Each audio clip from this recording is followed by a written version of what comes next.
Nag-uwi ng lalaki si mama, ang sabi niya, pinsan ko raw. Gusto ko po sana i-share ang kwento ko tungkol sa sinama ni mama sa bahay.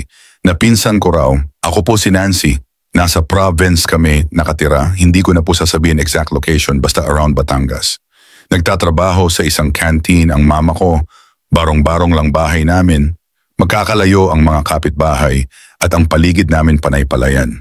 Mga bandang tanghali ay nagsabi si mama na doon daw siya matutulog sa bahay ng amo niya dahil maaga silang magluluto at marami daw order para kinabukasan. Mga bandang 3 p.m. umalis na si mama papunta doon sa amo niya. Ako naman ay ginawa ang normal kong ginagawa, linis ng bahay, magsaing at magluto ng kakainin ko. Kinabukasan mga 4 p.m. ay dumating si mama na may kasamang lalaki. Ang pakilala niya sa akin ay pinsan ko raw at dito muna titira sa bahay namin pansamantala. Ang pangalan pala niya ay Dante, tisoy si Kuya Dante at medyo malaki ang katawan. Kinagabihan pagkatapos namin kumain ay nag-decide na ako na matulog na, pero nagulat ako bakit sa kwarto ni mama matutulog si Kuya Dante, pero hinayaan ko na lang. Mga bandang 2 a.m. ay nagising ako dahil naihihi ako, sinilip ko si mama at Kuya Dante pero wala sila sa kwarto.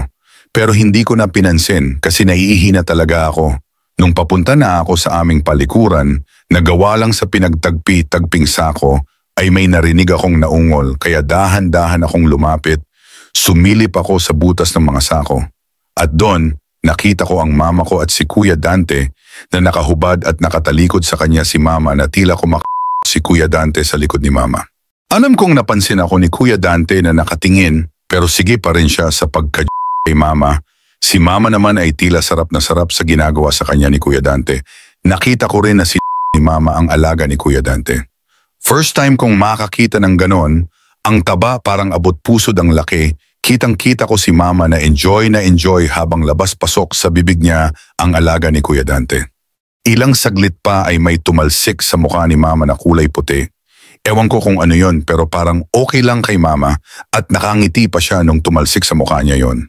Pagkatapos nun ay dali-dali akong bumalik sa kwarto kahit ihing-ihi na ako at hinintay ko silang bumalik. Iniisip ko tuloy kung pinsan ko ba talaga si Kuya Dante o hindi.